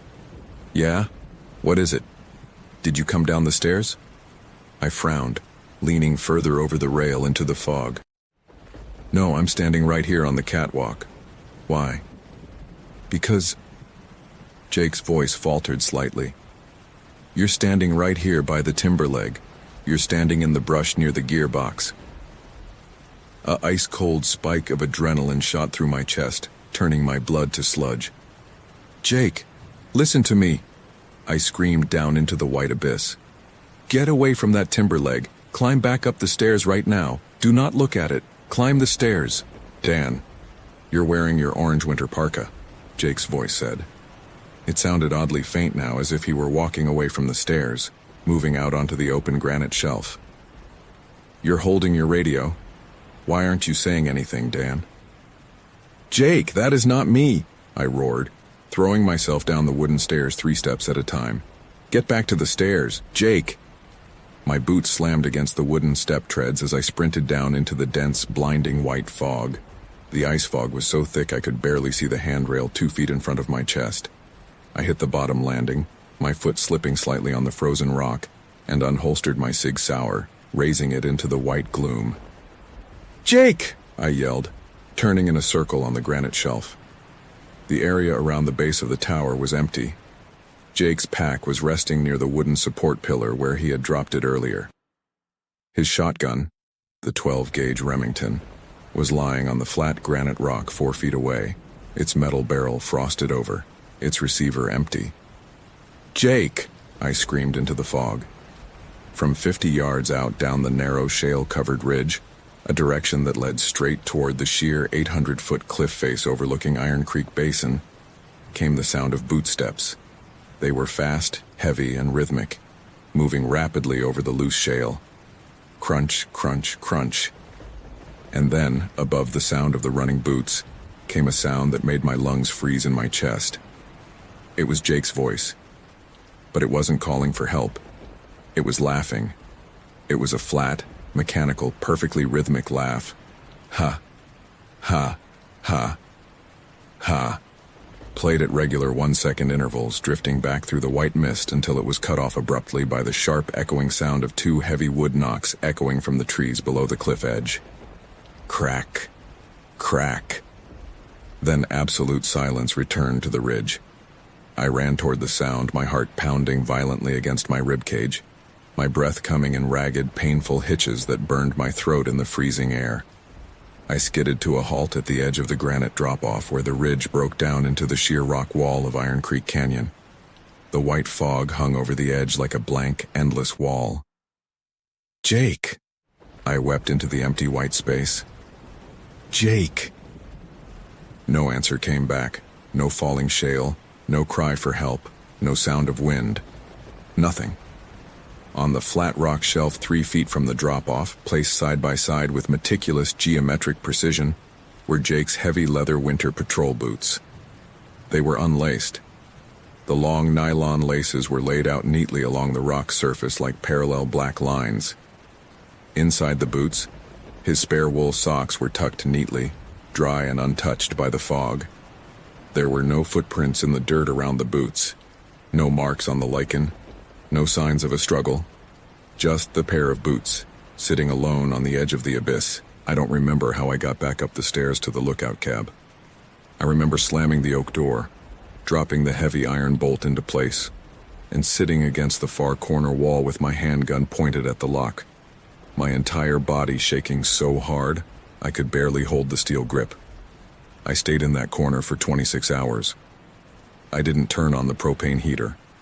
I didn't eat. I didn't drink. The cold seeped deep into my joints, numbing my toes and fingers. But I didn't move. Outside, the blizzard hit Slate Ridge with full force at 3 in the afternoon, hurling 70-mile-an-hour winds and blinding, driving snow against the timber structure. All through that long, terrible night, As the storm screamed around the glass cab, things came up the stairs. They didn't break the glass. They didn't kick open the door. They walked slowly, deliberately, around and around the exterior catwalk in the howling wind. Sometimes a voice would come through the keyhole of the heavy oak door. It spoke in Jake's voice. "Dan, open up. It's cold down here. I lost my boots, Dan. Open the door." Then it would shift, seamlessly changing into my mother's voice, a woman who had died in a Spokane hospital 12 years prior. "Daniel, come outside. The storm is over, Daniel." Then it would shift into Arthur Pendleton's voice, reading lines from his field journal in a flat, monotone drone.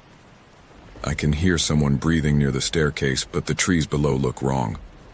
Between the voices from directly outside the wooden door came the wood knocks. Crack, crack, heavy, resonant, striking the exterior framing of the cabin right next to my head. I pressed my hands over my ears, squeezed my eyes shut, pressed my back hard against the timber wall, and prayed for the light to come.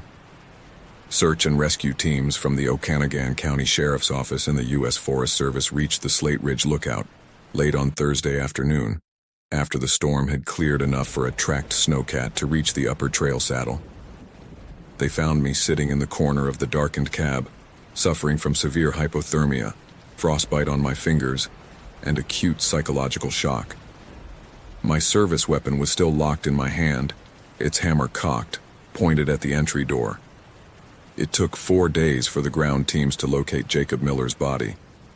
He was found nearly 3 miles from the Slate Ridge Tower, at the bottom of a steep, densely wooded draw in the heart of the roadless Pasayten wilderness, a distance that no human being could have traversed on foot, in zero-visibility blizzard conditions without winter boots in the time frame between his disappearance and his death. The coroner's report listed the cause of death as profound hypothermia, resulting from acute environmental exposure. There were no broken bones, no blunt force trauma, no puncture wounds, no signs of animal predation, and no physical traces of struggle on his skin or clothing. His socks were clean, dry, and completely untorn, despite having walked 3 miles through jagged granite scree and thick blueberry scrub without shoes. His boots were never recovered from the rock shelf on Slate Ridge. Official search logs noted them as lost during initial incident recovery operations. I resigned from the United States Forest Service 3 weeks after the funeral. I moved to a small, isolated town in eastern Washington, far from the Cascades, far from the national parks, and far from any place where the trees grow thick enough to shut out the sky. For 20 years, I have stayed inside my house when the sun goes down. I keep my curtains drawn, my doors deadbolted, and my lights burning brightly until the morning comes, because I know what is out there in the high country. It isn't a beast that hunts for meat. It isn't a legend meant to scare children around campfires.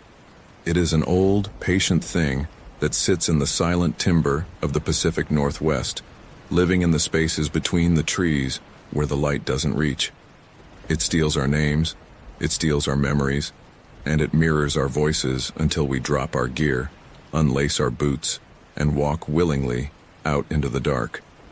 And sometimes, late at night, when the winter wind sweeps down off the dry pine hills behind my house, I hear it outside my bedroom window. 2 heavy, dry strikes against the side of the house. Crack, crack.